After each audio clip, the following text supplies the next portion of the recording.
Hello, welcome to another episode of Test, Optimize, and Scale.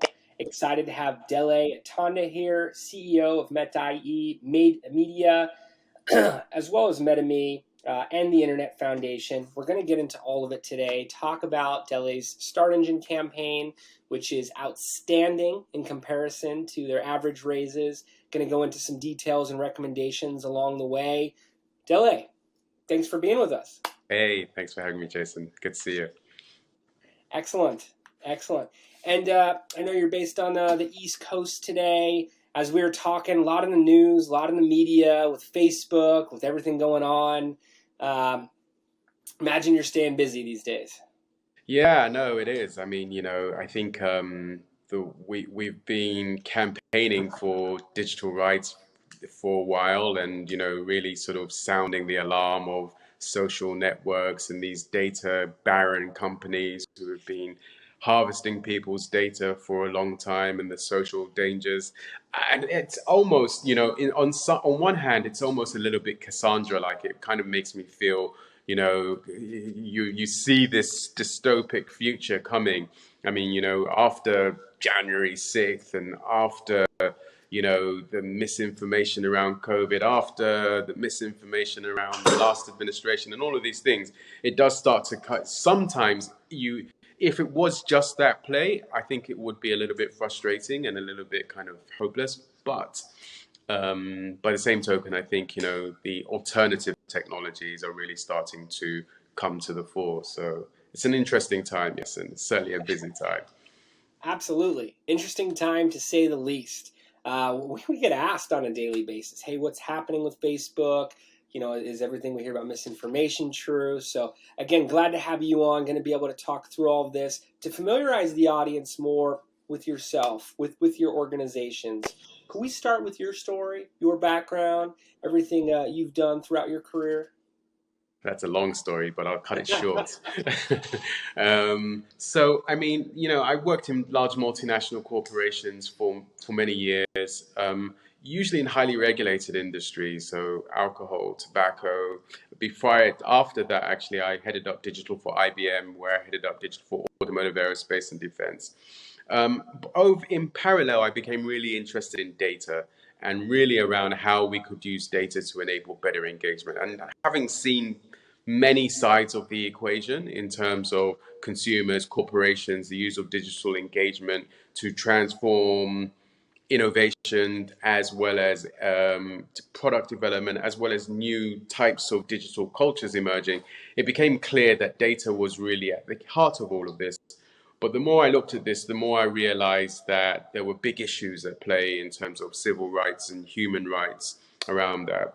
So, but I was very interested in the role that technology could play in strengthening these rights rather than weakening and denigrating them.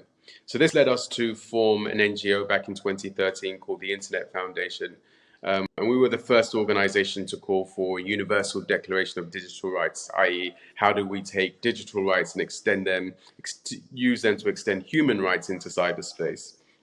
And so that was really, and we got some momentum around that, working with the UN and others. But on one hand, we saw the relationship between the state and the citizen as one challenge, but then on the other, the relationship between corporations and consumers as another. So we started doing work on creating what we called an ethical data standard and framework. And as of 2020, early 2020, that was published with the British Standard Institute as a standard for ethical data usage. So the third mandate that we had with the Internet Foundation, or that we have with the Internet Foundation, is just basically about empowering people with their data. So and I often talk about the importance of having this social stack for driving change in this new digital economy. And that on one hand, you've got to start with ethics, i.e. a framework for what is right and what is correct. And then that should then be underpinned by legislation, regulation, what is allowed and what is legal. And then that should then be underpinned by economics, what is incentivized and what is rewarded. Then finally have that all underpinned by technology in terms of what is possible. And so we spent a lot of time building out this social stack over the years.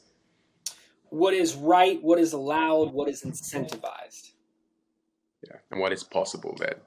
and being able to use that as the ethical data standard, and that's already been published and is really designed to empower audiences around their data. Yeah, absolutely. To give people ownership and control of their data. That's really our kind of mission. And I think the ethical standards give us a guidebook. They give us, it's a bit of a wild west out there on the web. I call it the World Wide West, the World Wild West or other, Sure. you know, which it has been. And, we obviously, with all the stuff going on with Facebook today, we see the extent of that. It's really getting out of hand. Mm-hmm. But I think the important thing is that the technology actually is part of the solution. So while the Internet Foundation is responsible for policy and guidance and regulation and advocacy, metaMe then builds technologies based off of those rules that actually puts these rules into practice. And using blockchain and cryptography and AI, we're able to actually deliver solutions that put some real backbone and teeth and tangibility behind these kind of principles and make them real. Absolutely. I started my career in mobile advertising. Wild Wild West, Wild Wild Web, as you were mentioning there, Yeah, could be the title of that book in those stages. right, And, a need for transparency, for tracking and attribution on both sides of the marketplace from publishers and advertisers, but with a focus around audiences was where my mindset was at, and being on the product marketing side there and building products. And I bring this up because I think audiences should be, encouraging more technology around data, not fearful of it. And like you're saying, empowering. That is the beginning of those stages. I know in mobile advertising, just to relate it, if I could create an ad product that users wanted to see. At the time, reward-based advertising was on the rise. Also, I was working on tablet advertising with right, interstitials and interactivity, games, quizzes right, within right. flippable digital magazines. And audiences were anxiously waiting for the next ad. We were focus grouping and seeing how the info was coming through. And it was a great marriage of all three sides of the table, from audiences to publishers to advertisers. I want to live in that world when it comes to digital. And it scares me when I see things like data become such a political topic and the tribalism that can Yeah. be involved there. Could you speak more about that? What are your thoughts about how to empower data, how we could get audiences to want to provide their data for a more customized experience, but with more security, with more peace of mind? And I think that's the key. I mean, often there's often this false narrative around it's either convenience versus privacy or relevance versus Mm. privacy. And it's a false choice. It's not really real because all the data shows, all the evidence shows that if you actually give people more agency, more control, and more sovereignty around their data, they will share more Mhm. information. So, we really believe in what we call a clean data economy. And fundamentally, that essentially means an economy, a data economy where people have ownership and control of their data, and they can share it with third parties in exchange for mutual or mutually beneficial rewards. So that, get the right price for their information for sharing or the right services for it, and they have control. They are able to get their data back or to prevent people from using their data in ways that they do not consent or wish. And I think we're at the early stages of this now, where we can see that, well, from a sustainability, trust, um, and campaign effectiveness perspective, this is going to far outweigh what we call the dirty data economy. But I think also what we're going to see from an economic perspective, this is going to far outweigh the dirty data economy because what's going to happen is that we're going to have much more reliable data. People are going to invest time in curating and making their data more valuable in order to get better compensated for it. So we'll have better AI systems, better services, better protection, more privacy, more personalization. It's actually a virtuous circle. Yes, and again, from the advertising side, I think there was a lack of education in the sense that it was looked at as a bad thing, when really it was fueling, in many cases, free media, and it was the primary revenue model. And if targeted ads could provide updates, news, information around topics of interest, around markets of interest, I knew that the targeting would create a better experience. I love to hear about the AI, the services, everything that can come out of the data to paint that picture.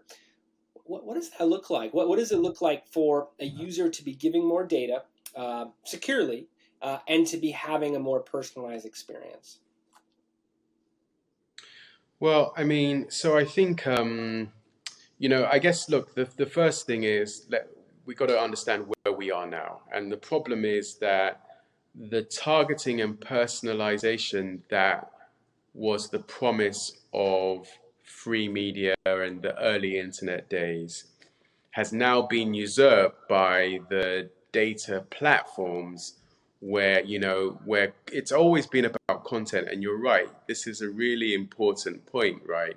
That actually what you really want to do as a brand is you want to be producing content, whether it's advertising or whether it's infotainment, it's kind of secondary, but you want content that is aligned with your product and service and your brand and your image that people want to consume, so that people can want to consume your products in the same way that they want to consume your content. But the problem is that the platforms have found that they get better engagement with salacious content, with more harmful, socially corrosive content. And so they're now, because that drives engagement and they're able to use engagement to command capital investment from brands are now finding themselves in a complete opposite space where their content is like next to this really sketchy, destructive, corrosive, toxic social content, effectively. So we got to get out of this mess in that regard. And I think, yes, to how's it going to work? I mean, our vision at metaMe is that what we're getting to a point now where AI, it's really ultimately all about AI. I think if you want to put it in really simple terms, you've got data and you've got AI, and then all services will have a combination of those two factors going in. And so it's one about the quality of the AI that you can create in the first place, which comes down to the data, and then the quality of the services that the AI can deliver, again, Mm-hmm. based on the data. So, but what is going to increasingly happen is that I believe that AI itself is going to start to become decentralized. And that's what really needs to happen Mm-hmm. for us to be safe. Because if it becomes increasingly centralized, it's just going to move towards these central data hoards and this centralized model, which never works. That's the other big problem with this sort of centralized approach to AI development, is that it always goes to the common denominator, and the common denominator will be a kind of median that sort of doesn't upset anyone too much, doesn't please anyone dramatically. It's just in this bland median space. So we need to get to a more decentralized AI where we have Mm. our own personal AIs that actually are working off our data and that are getting this loop of feedback from the ecosystem, from the commons, effectively, to increase their intelligence, but that they're calibrated based on our personal needs and wants and experiences and relationships and all of that, our personal data, effectively. So that's what we're essentially building with Absolutely. metaMe. And want to be able to build on that further. Just wanted to add that I believe if the education is there, that is something that'll be warmly welcomed by users across the spectrum of different ages, geographic locations, political ideologies, it's designed for a better experience. There's question marks that need to be addressed, and really on the path of misinformation too. And I think we've all seen the stats on how many news headlines are fake these days. I think you were referencing the Facebook article about the whistleblower who said that the AI is working to stoke emotions and even conflict in comments versus minimalize it, which there was technology originally set in place to do that apparently was removed. But I think with the right information published and with the right safety measures, it's something that everyone would warmly welcome. No, I completely agree, and but I think that's the essence of the day, right? We're in a kind of information war, and it's about information versus misinformation and the consequences of it. And the stakes are just rising, unfortunately. Every quarter, it just seems to get more intense, and the extent to which the damage of misinformation becomes clear. So I do agree with you. I think education is the front line, and we've got to understand the problem and understand what's going on in order to be able to solve it. I do believe we have the tools to solve it. But one of the first thing we need to, I think what's most critical now is the will to solve it, the having the will, the collective social will to actually address this problem and believe that it can be addressed. So that's where we're very much focused at the moment, and we're trying to achieve that through storytelling by taking these complex issues and making them into stories that people can relate to, creating a story around it that people can use to step out of the reality of the situation for a moment, see it from a more entertaining perspective, and then come back in and with a better understanding of what needs to be done. Paints that picture, makes it more addressable at that point, takes away some of the common misconceptions. And yeah, would love to talk more about metaMe, about metaE Media, about metaE Nights, and everything you guys are doing on Start Engine. Thank you for the background on the Internet Foundation here too. I actually want to research further into the ethical data standards and actually learn more about that in our discussion here. But I know you said there's 3 parts of the equation: Internet Foundation, metaMe, metaE Media. How do the other components play a role as well? Sure. So, the Internet Foundation regulation policy, fundamental technology, which for us is very important that that's open source, so it's through the NGO in that regards. Then metaMe really creates a platform for that technology to be realized. So we call it our clean data operating system, and we basically design it we call it a nano operating system. So it sort of works within Android. It doesn't replace Android or iOS or any of the desktop OSs, but it works within them in this using blockchain and cryptography. So it's like sort of a cross between the traditional world, but brings it into the crypto world where we can have crypto information assets that we can protect with the blockchain, and we can protect with cryptography, and we can have all these immutable audit trails. So metaMe really is that, and it is designed to be a platform upon which applications can then be built that are go-to-market and consumer-facing. In some ways, metaMe is a consumer app itself because it's like that OS kind of framework, and it's designed to be that self-sovereign AI. But that is a bit of a heavy lift, and while we have delivered on the platform aspect of it, many parts of that will mature with time as the technology evolves. Certainly around self-sovereign AI, for example, that's really the state of the art in the AI industry at the moment. To be able to build models based on small micro models based on micro data sets is really pushing at the edge of the capabilities of AI currently. But I think, as I say, I think again we're way ahead of the market even with the platform and the technology. So it's really just catching. At the moment the focus is very much around individualized information objects, sort of like NFTs in a way, where you can take data and you can make them almost like NFTs. I often use the analogy, they say that Bitcoin specifically and cryptocurrencies enable money to be transferred as easily as information. And in many ways, what we do with metaMe is we allow information to be transferred as securely as money. So it's really using a lot of the technology from the crypto space to be applying it specifically to information sharing and having the levels of securities that we have around currencies and money, but applying that to data. So that's the metaMe side of it. But, as I say, what they say, what is it? What's the saying? A story can be more effective than a grocery list of facts. Um, Beginning, middle, end, sure. Right, so I mean, one of the things we realized very early with MetaMe and the Internet Foundation is that we're not going to get the kind of scale and adoption that we need by staying in this very dry subject discussion. You talk about data, it's like people's eyes glaze over.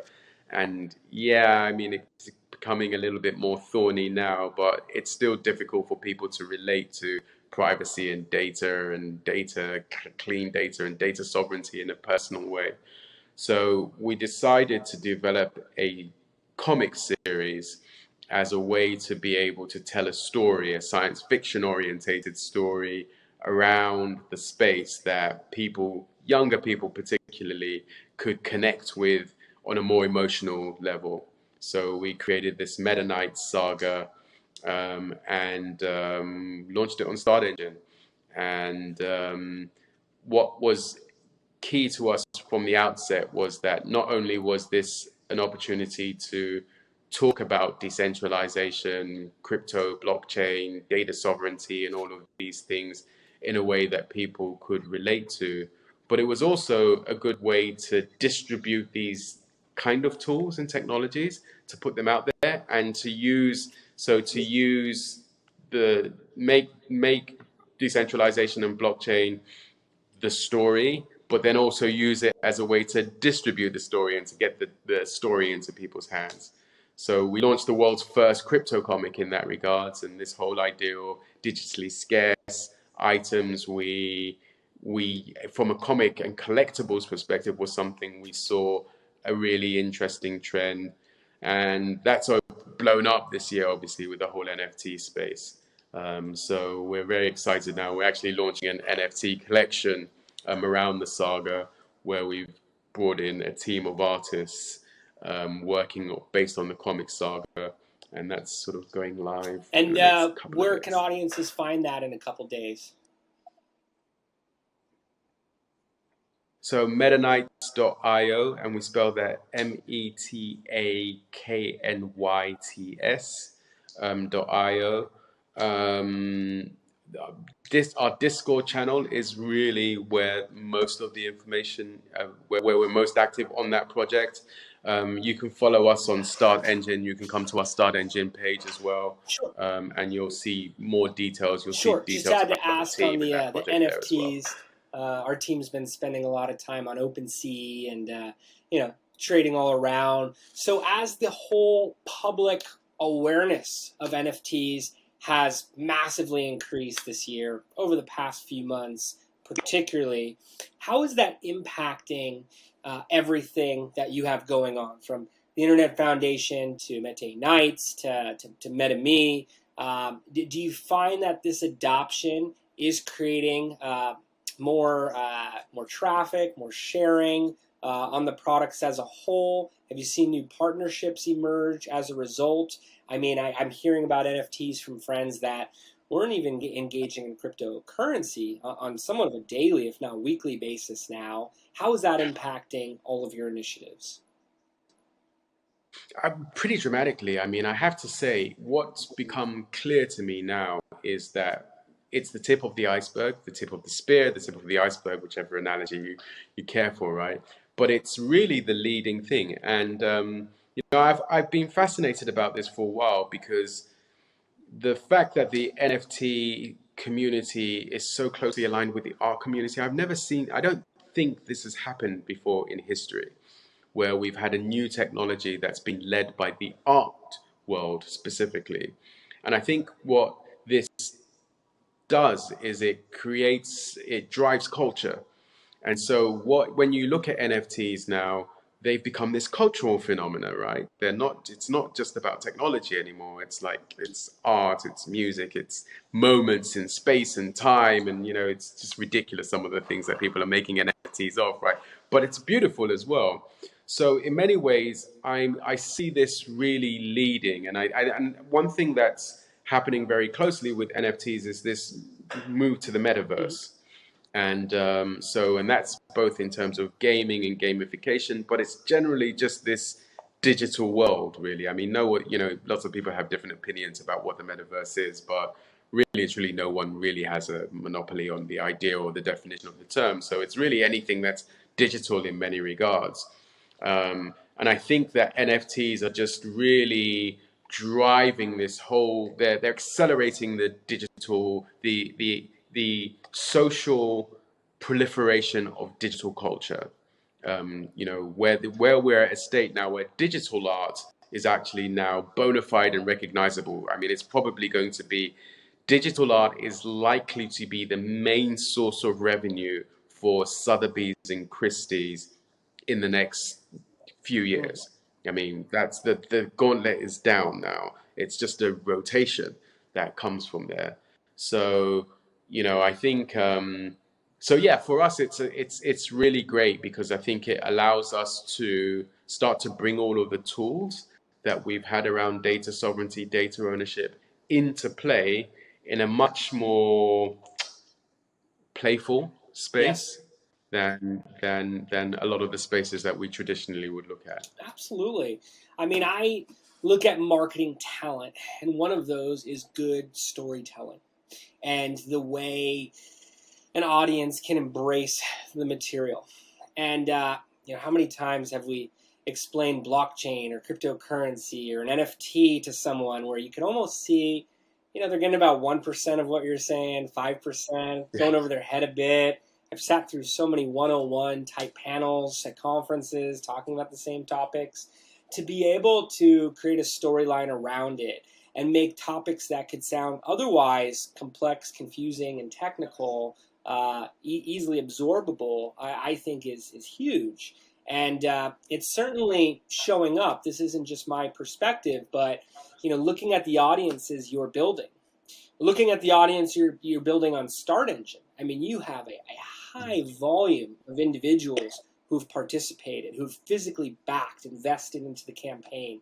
They've said, yes, I want to be an owner in this organization. I want to be part of everything that's going on in the movement. It's very clear that it's resonating. Yeah, and I keep pushing the team to try and find some data on this in terms of number of participants. I suspect we're certainly in the top 10 in terms of number of participants for initial 1.07 million Reg CF campaign in that Mm-hmm. regards. But yeah, and I think I mean this very well as yourself, being in the crypto space for so long and the blockchain space. It is a very community-led space, right?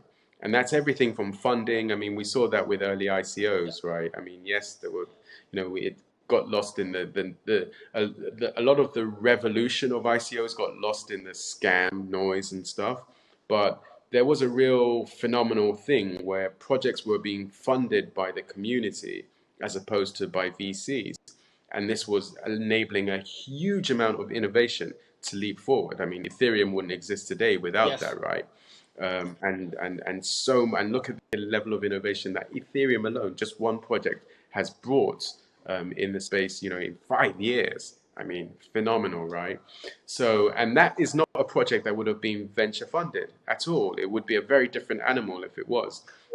So I think that the community funded approach to technology is something that's dramatically different from anything that we've seen before. And it's something that I believe in um, uh, phenomenally. But I think also with our project, I think, people connect with it less because, I mean, there's a technological aspect of it, but it's the story, and it's probably the meta story as well. The story of the project, the story of the team, and whatnot that people are connecting with as well. But one thing we learned in the campaign very early was that we were appealing to a very new demographic. I think even as far as start engine campaigns go, our 84% of our investors come from outside of Start Engine, which again is unheard of. So it was clear that we were bringing a new audience to crowdfunding. Probably, I think many of our investors are first-time investors in an equity offering of any type, in that regards. So it was very important, and the purpose of the project was always aside. I mean, we always initially we saw it as a way to introduce the technology and to teach people about the technology and to drive a demand for it. But it was always about education and inclusion, and bringing people along on this crypto journey, on this decentralized journey. So, and we just stay true to that through the project. In spite of pressure to raise the minimum raise, we kept it at $100 minimum throughout the duration of the project. It's meant that it's gone on longer than other projects ordinarily would have, but it means that we've brought more people along with us. And that's critical to our strategy, because I think, we're looking to build a foundation, a community foundation upon which to then build our whole ecosystem as we go forward. Oh yeah, and I believe the audience is the most valuable part of what you're getting from this campaign. For those of you not familiar, you're already past 900K and over 3.3 thousand investors. I think it's coming up on 3.4, which is also unheard of. If you're looking at 1,000 investors at $1,000 each to get to $1 million, you're already 3 times that amount. And if I put on my marketing cap, I'm thinking lifetime value of audiences. I know that's not the focus for you, of course, but just what they can mean long term for the organization, what they can mean in terms of ambassadors for future promotions and initiatives, for future rounds, for anything that you're rolling out. You're going to be able to walk away with them as partners, which is far different than, let's say, one check from an angel investor, or a few at that, and some of the strings that come along with it, of course. But either way, to have that many individuals, I like to picture them all in a room, and being able to promote or even speak as an extension of the brand is a tremendous value. 100, and that was a big epiphany, I think. Didn't understand that when we started the project, I'll be honest. But it dawned on me, about a little into the project, where there was not only were we raising capital to move this micro project forward, but that we were building our customer base because of I mean, I guess it's not the same for all projects, but if you're a consumer facing product, if your product and project is consumer led, then you have this extra double whammy of you've got capital, you've got customers, and you've got a community all at once through this. And this is transformative because this is what I mean in terms of when you get a new sort of class of operation, because even if you're venture funded and we raised $1 million from VCs, well, you still have to go and build the product, and then you have to prove that you've got customers who are going to buy it. But to have a community and customer base instantly there who have a vested interest in your product from the outset, it gives us such a powerful position. And we've seen this, like with our NFT launch, for example. We did a pre-sale registration last week, and we had like 100 Start Engine investors. And bear in mind, this is in crypto, where they had to get a MetaMask wallet, a public key, and all of that process, and send that to us before we could register them. To get 100 Start Engine investors was like, I was blown away by that, and that's before even gaining momentum and getting started. So yeah, I think it's a really it's a massive bonus to have this customer base and this community base as part of Absolutely. this I mean, we project. predict how much a issuer can raise on many of these platforms based on their existing audience, based on the engagement. It makes perfect sense what you're seeing on the NFTs, the increase in traction. Uh, we obviously anticipate a higher level of performance as more is raised, but just the momentum has been very clear. Any future rounds and anything you're pushing towards, again, I imagine they're going to come to bat for the organization. And like you mentioned, it's all about the community. That's what's been a strong force in blockchain as a whole, and in everything you're doing here. And would like to see if there's any recommendations that you can provide towards founders. You've obviously been very successful towards your own Start Engine campaign here, the marketing, the capital that's raised, everything that's going to continue to live on for the brand. If any founders are listening in and they're planning an equity crowdfunding campaign or any type of audience growth initiative as a whole for their venture, what would you recommend them to test out? What do you wish you had heard? What did you wish you would have been told at the beginning of your campaign? So I think experimentation with the narrative is key. That I mean, when we first launched the campaign, I mean, for the first 2 months, even two maybe 3 months, it was really just trundling along. I think we raised about $19,000 over the first 2 or 3 months, and nothing really was happening. And our message was just too complex. It was like it was complicated message. That was one thing. And I think the thing that is perhaps the most important thing to get right is the 90-second video, is to have a really concise 90-second video that's compelling, succinct, and clear, and just excites people into what the proposition was.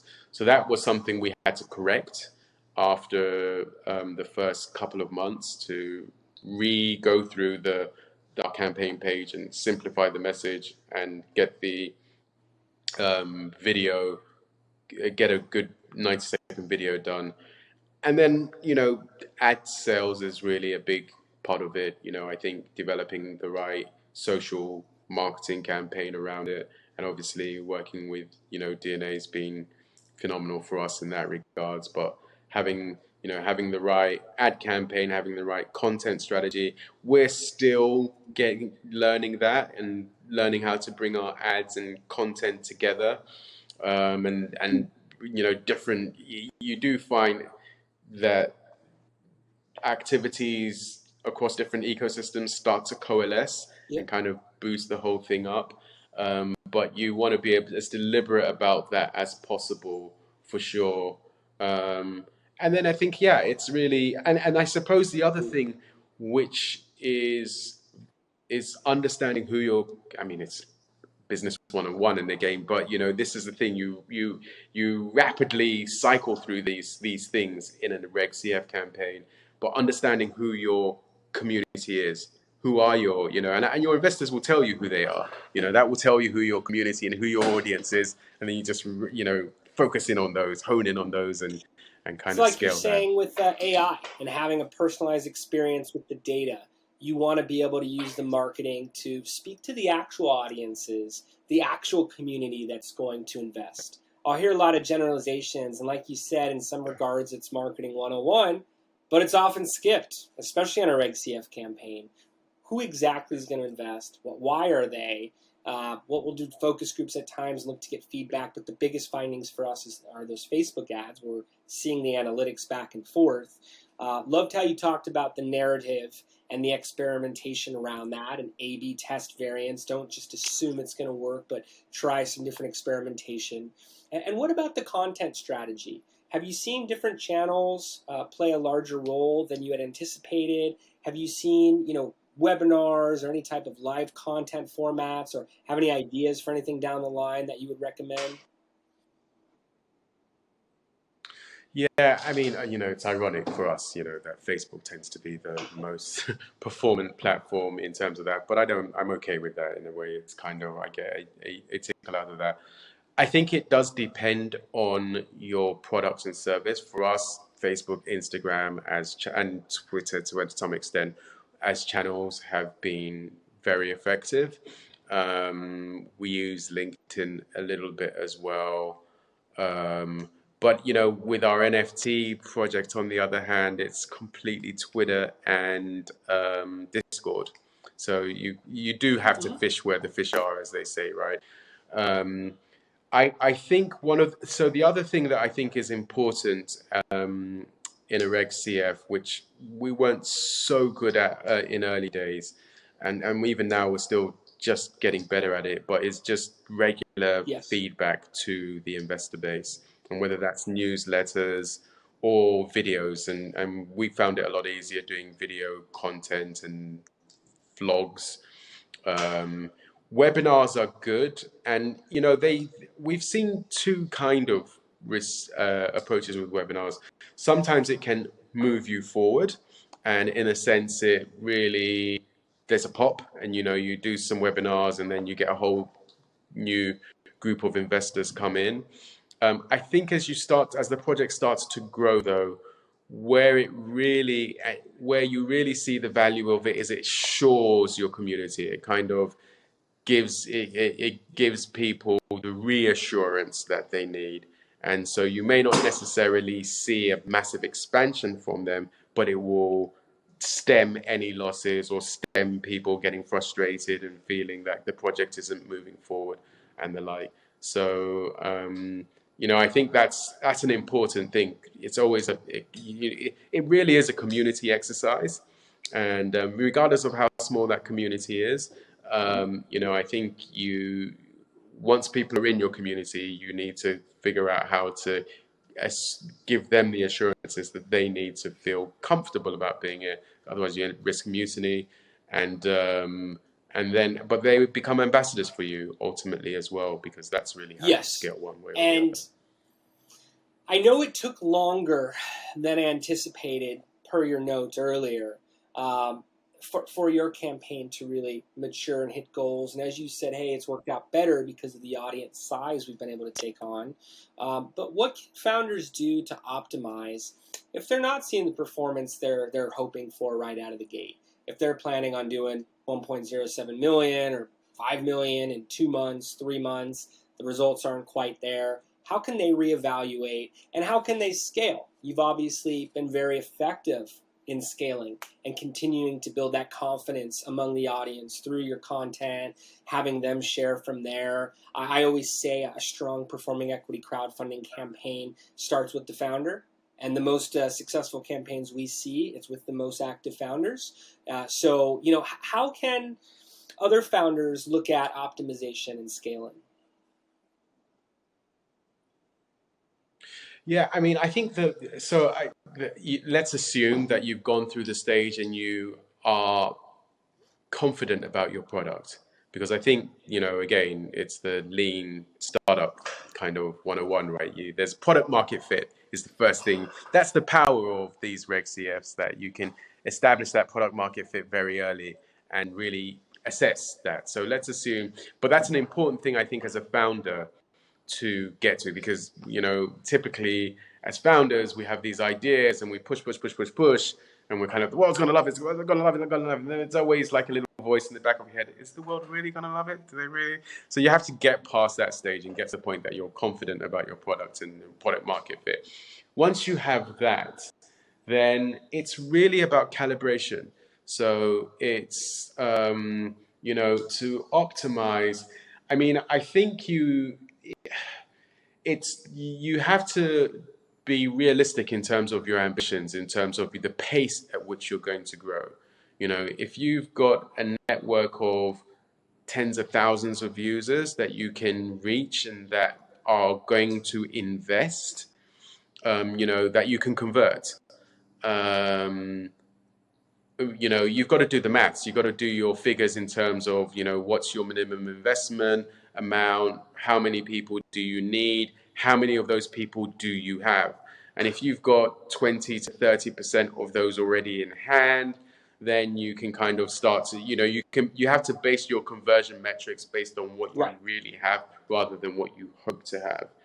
And then as you go through your campaign, you have to calibrate it and constantly tweak it in that regards. But I think it's, you need to give yourself some runway and some time, because quite often, I mean, like with our campaign, I mean, we almost threw the towel in at $19,000, right? It was kind of like, okay, that was an interesting idea, but it didn't work. But it was just really about calibrating the message and getting the right materials out there so that people could connect with it. And then it just took off like a forest fire.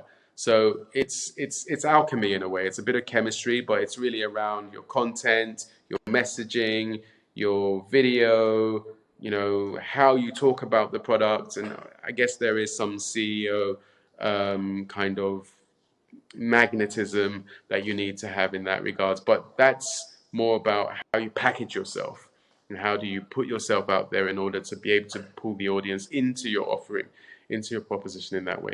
And that's the alchemy. That's the thing. It's not, I say alchemy, but it's not, there are real components there that you just have to calibrate and test and experiment with and learn from that. And then you hit a sweet spot, and then you're able Alchemy. to I move love it. forward I've from heard there. test optimized scale looked at as the scientific method. You make it sound much more sophisticated with alchemy. And it's absolutely true in terms of figuring out the right mix, being able to ramp it up from there, do it at higher volumes. I definitely believe in the magnetism of the founder, the CEO, and also just the sheer grit and consistency of, hey, day in, day out, this is what we're going to do.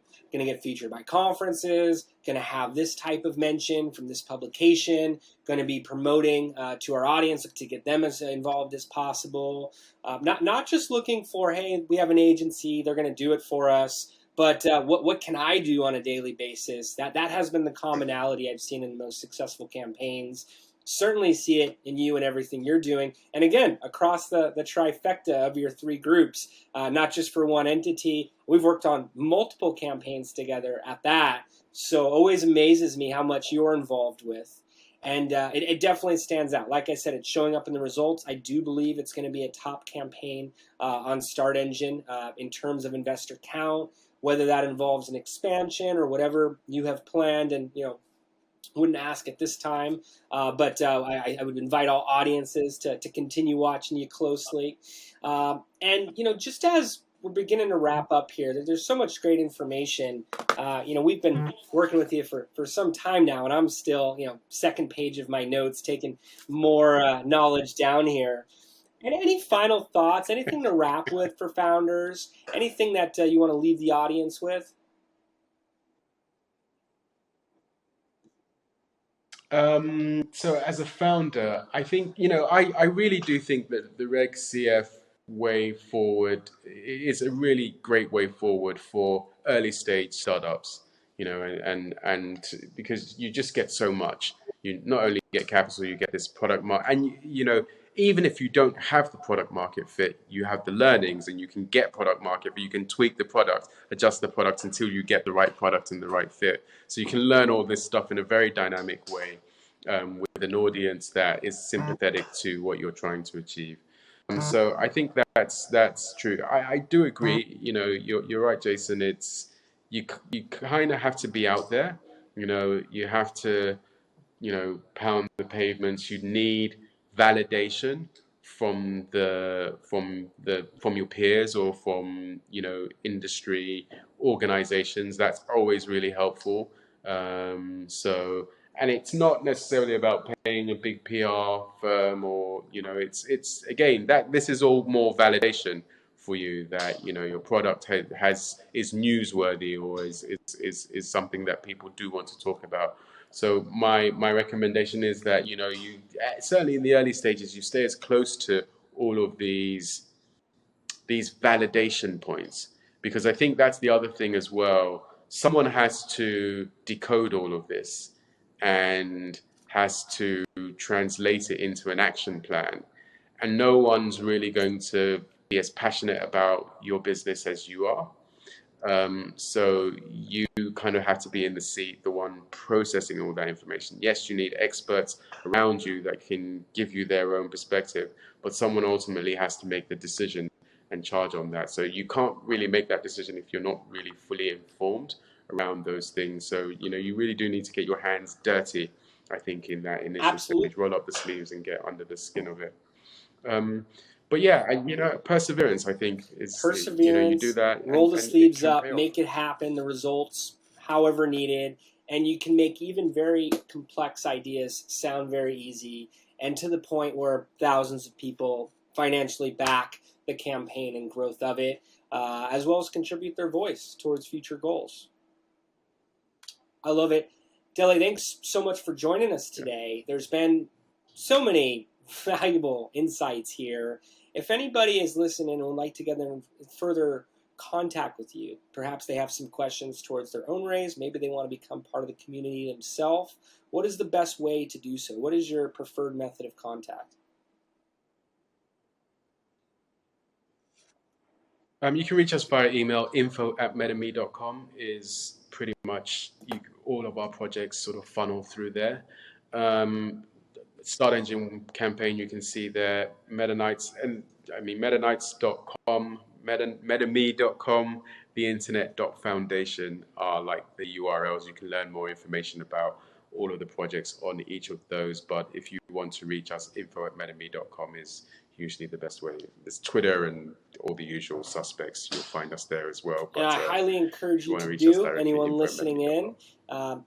Dele, I know you do a lot of conferences, a lot of speaking engagements in generally. So, it is definitely a huge offer to be able to invite people to get in contact with you, join to be part of the community.